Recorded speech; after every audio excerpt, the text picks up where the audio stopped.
China's submersible is carrying out its latest mission at the Mariana Trench in the Pacific Ocean. This is the fourth time the watercraft known as Striver has successfully dived more than 10 kilometers. Imagine this. There's a part of the world that's almost 11,000 meters deep. There's no sunlight, no air, and the pressure is so intense it's like being squeezed inside a giant hand from head to toe. But while others are busy looking up at the sky, there's one country that's very busy diving down, and that's China. Quiet but aggressive, they're sending submarines, deep-sea robots, and vehicles that can stay underwater for a long time. Underwater, not to explore but to claim something before others can get it. And while America is cutting funds for ocean research, China is going all out in diving deep. Faster, deeper, more serious. The question now is, what is really down in the depths?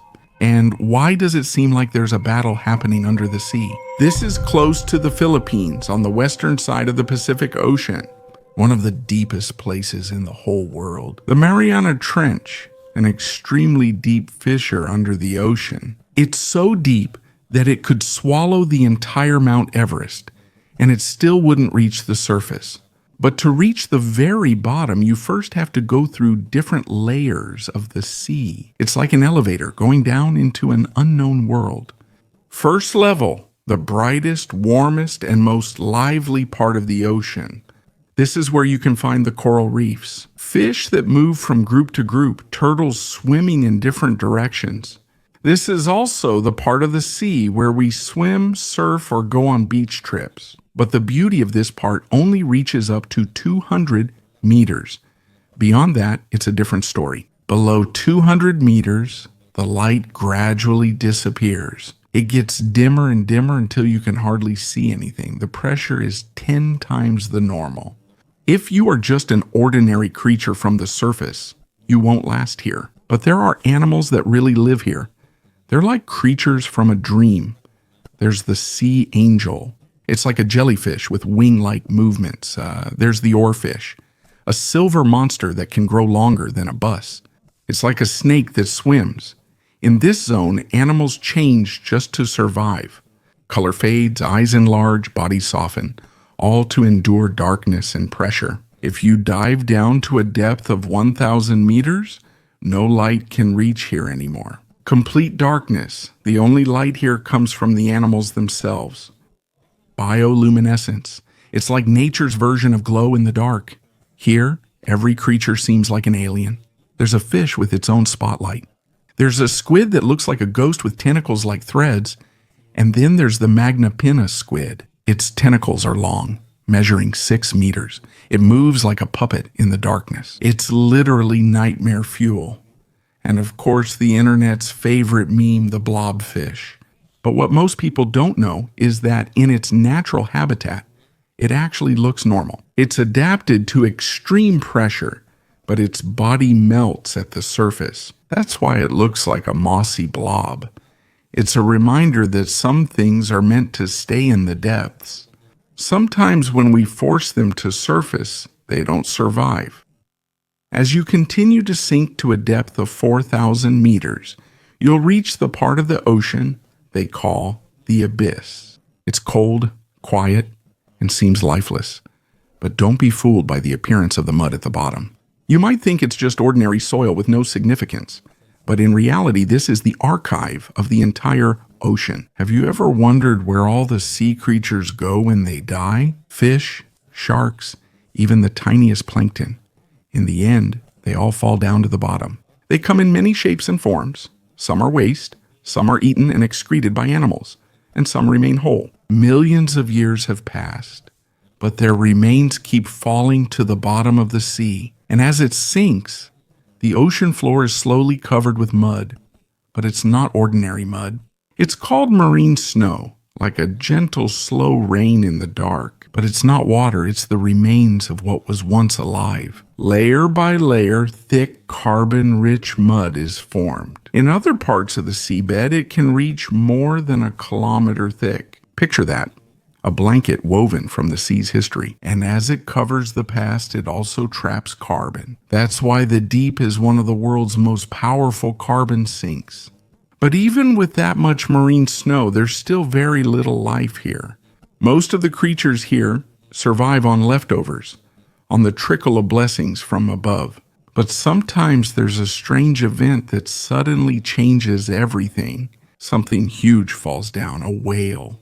Scientists call this a whale fall. And when a dead whale falls to the seabed, it's like a feast in a place where there's almost no food.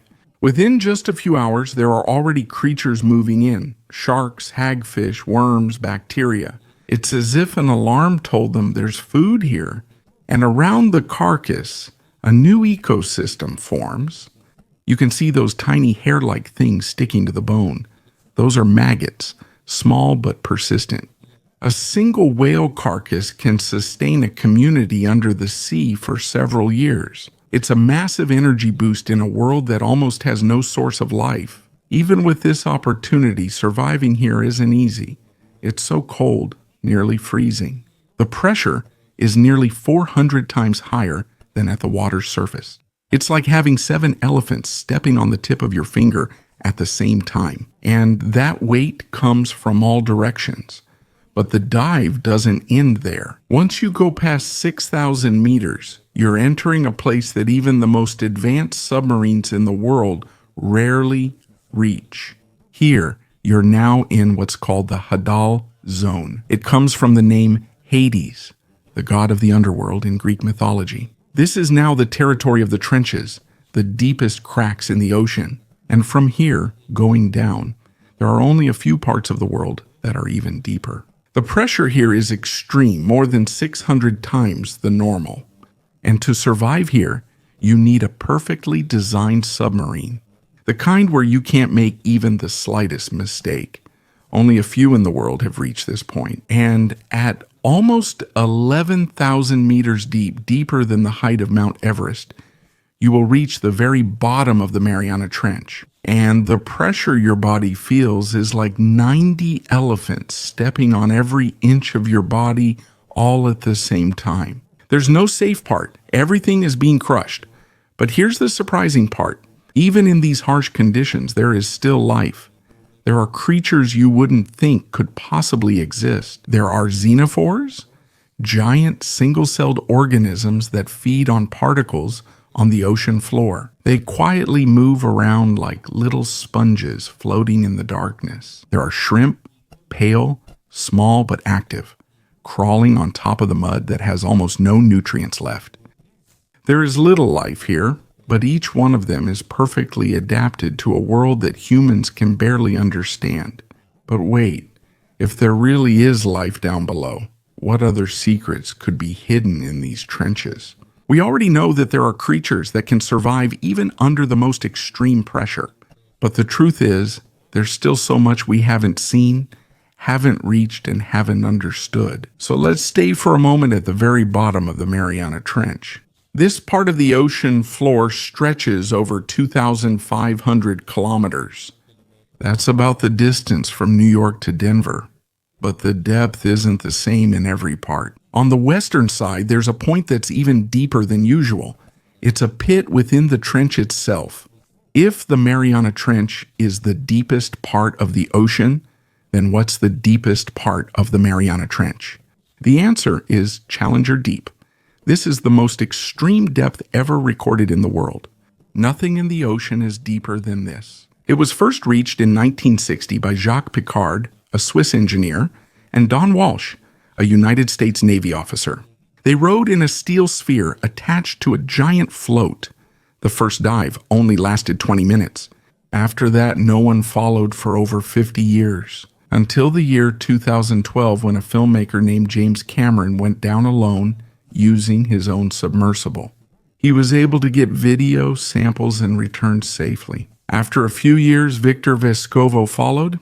He is an explorer and a multimillionaire. He used the ultra-modern sub he called the limiting factor. He went down to the very bottom several times, collected data, and opened a new chapter in deep-sea research. But there is one thing that is the same in all these missions. It's rare, extremely expensive, and almost only done once, until China entered the scene. And this is where everything started to change. In 2020, China sent 3 people down using a submersible they called Fenduche, their deepest dive in history. But the most surprising thing is they didn't stop. They kept going. They made the subs smaller, smarter, more efficient, and easier to replicate.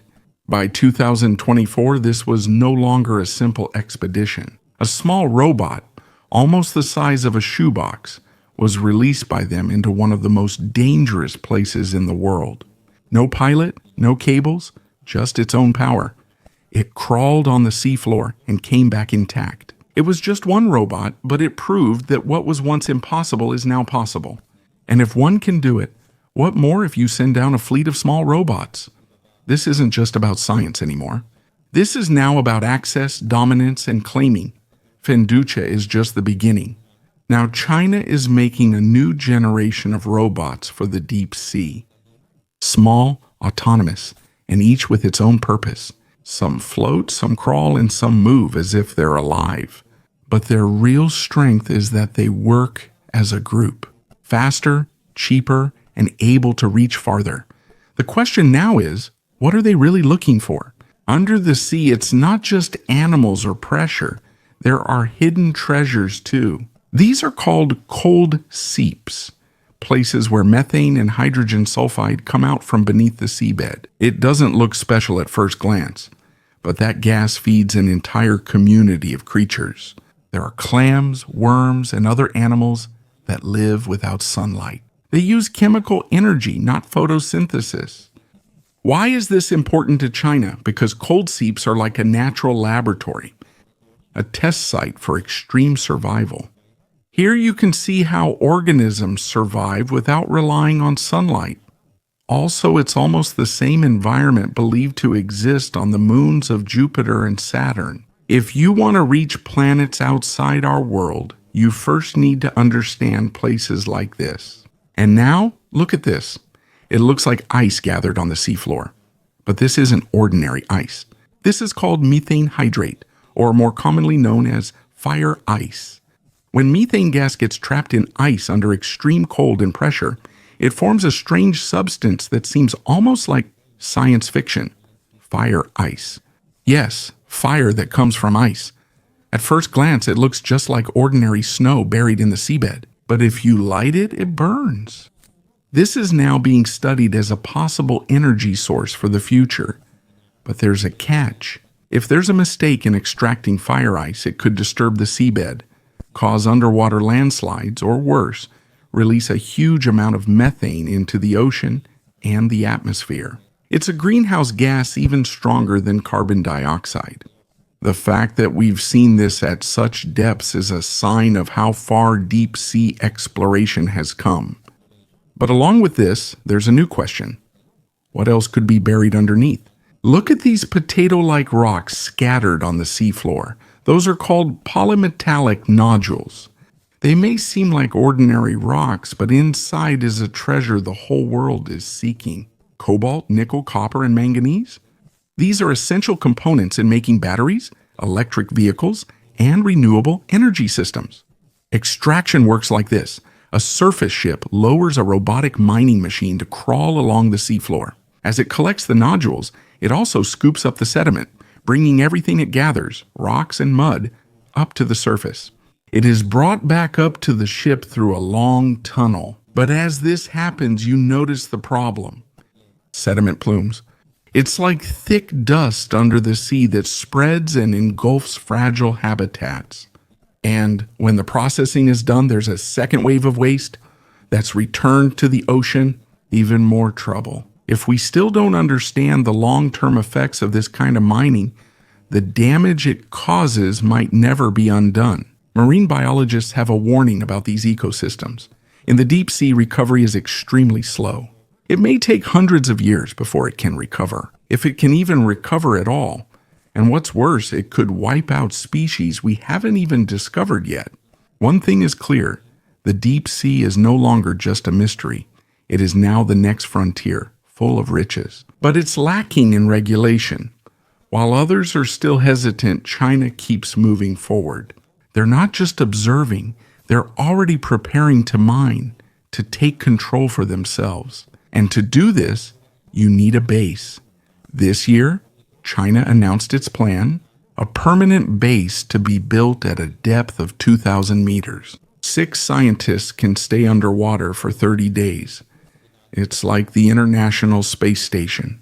But it's underwater, and the real treasure it brings is time. Time to experiment, to monitor, to test new things. While others are still figuring out how to start, China continues to build knowledge and skills to operate in the deep. Not just once, repeatedly, on a large scale, continuously. As it goes deeper, the space for doubt gets smaller and smaller. And whoever has the equipment, science, and people today will be the ones in control tomorrow. But there's another important thing hidden underneath, and almost no one notices it. It's not a mineral. It's not an animal. It's not even a resource. It's the internet. Under the sea, thousands of kilometers of cable are stretched across the ocean floor. Thin strands of glass that carry almost all the communication around the world. Email, video chat, even this video you're watching right now. And yes, those cables are strong, but they can still be easily damaged. Just one ship with an anchor can hit and cut them. In the North Sea, several Russian ships have been spotted roaming around critical cable routes. So think about it. What if a country wanted to cut these? In early 2025, China introduced the new deep-sea robot. It's literally a cable cutter. Officially, it's supposed to fix broken lines, but we all know the same technology can also be used to destroy. No evidence shows this has been used for sabotage, but just the possibility is enough to make the whole world worry. Because under the sea lies the nervous system of modern society. Internet, commerce, military comms, all rely on these cables. This is no longer science fiction. This is the real battle now. Silent, deep, and real. And while others are stunned, China is not just relying on technology. They are also producing talent, huge budgets, entire research labs, new university programs, and scientists being trained for work under the sea. They're not just developing their own talent, they're also inviting and supporting experts from other countries. While some countries, like America, are cutting funding for science, driving away their own experts, and shutting down research they used to lead. What's happening now is clear. Where there is support, that's where real progress happens. And where research continues, that's where control over the future is gradually being built. So the question is, what has China really discovered? It's not just creatures in the depths.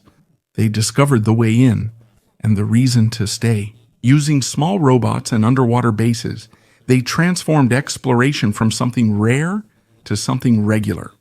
A strategy, not a trip, not a one-time experiment. And while they continue to mine knowledge, wealth, and experience, others remain mere observers. But the depths are not a place for the hesitant. This is the new frontier. And those who lead, they are the ones who have a voice in what will happen to our world in the next century. This isn't just about the sea, it's about power, security, and global influence. The depths of the ocean are one of the few places that remain wild and not fully conquered by humans. If you tamper with it carelessly, you can't bring it back. We've done this before during the race to the moon that ended in cooperation. The International Space Station was built, a reminder that nations can unite for a higher purpose. We need that kind of mindset again, not just for research, but to protect what we haven't destroyed yet. Because if only one country gains control over the last untouched part of the world, we will all pay the price. And wait, it turns out China isn't just targeting the world here. On the moon, there are deep holes that they're only starting to explore now. These are craters that might have passages going down beneath the lunar surface. What do you think they'll find there? We'll find out in the next video.